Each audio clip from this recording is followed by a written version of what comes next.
Betting స్టార్లు చుట్టూ బిగుస్తోన్న ఉచ్చు. ఈ 11 మందిలో మొదట యాంకర్ శ్యామల గారు.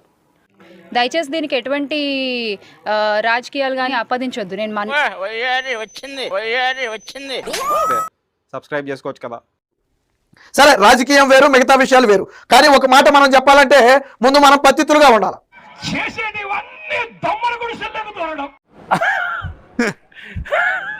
అధికార ప్రతినిధిగా ఉన్నారు కాబట్టి ఎంతో కొంత వైసీపీ నుంచి కూడా జీతం వస్తుంది నెల నెల. ఉత్తినేం చేయదు శ్యామలాగా దోల బాగానే సంపాదించారు కదా. అలా కాదు, బెట్టింగ్ యాప్ ప్రమోట్ చేశారు. యువతను మోసం చేసింది. ఇలా జనాన్ని మోసం చేయడం తప్పు కదరా. మోసపోవడం వాళ్ళ తప్పు కానీ మోసం చేయడం నా తప్పు ఎలా అవుతుంది? రాజకీయాల్లో ఉంది, అనేక నీతి కబుర్లు చెబుతుంది. అన్నయ్య అన్నావంటే ఎదురవనా అంటూ బెట్టింగ్ యాప్లు ప్రమోట్ చేయడం, ప్రాణాలు పోవడానికి కారణమైన వాళ్ళు రాజకీయాల్లో ఉంటే ఏ నీతులు చెప్తారు?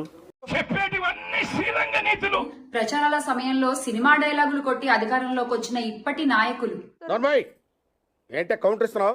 ఆ రోజు శ్యామల ప్రమోట్ చేసిన బెట్టింగ్ యాప్ వల్ల ఈ రోజు ఎంతో మంది నష్టపోయి ఉండొచ్చు. తన 2 గాజులు అమ్ముకోవాల్సి వచ్చింది. జరుగుతున్న అఘాయిత్యాలపై నోరు మీద పరేం సామి, ఇది సిగ్గుచేటు.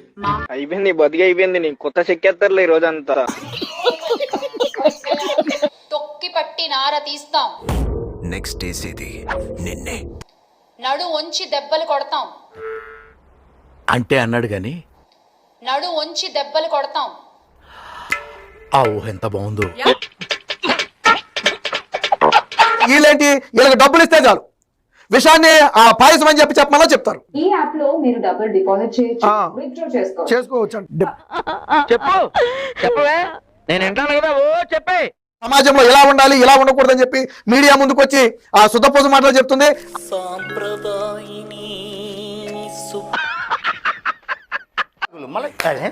నవ్వుతా సిగ్గు లేకుండా చెప్పు. ఇంత జరిగితే, ఇంత ఘోరం జరిగితే, ఇంత అఘాయిత్యం జరిగితే మీకేం అనిపించట్లేదా అండి? అంటే శ్యామల దృష్టిలో ఏ పౌరుడికి కూడా నష్టం జరగకూడదు. మరి నువ్వు ప్రమోట్ చేసిన బెట్టింగ్ యాప్ల వల్ల జీవితాలను కోల్పోయి రోడ్డు మీద పడిన వాళ్ళు కొంతమంది.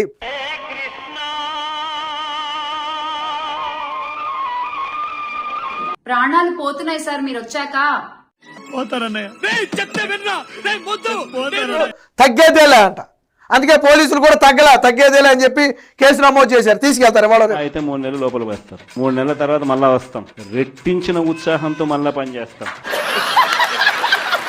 ఒక ధైర్యాన్ని ఇవ్వాలి, ఒక ధైర్యం మేము చూసుకుంటామమ్మా అని ఒక ధైర్యం మీరు చెప్పగలిగితే. నేను ఉన్నాను కదా, నేను ఏదో సాల్వ్ చేస్తాను.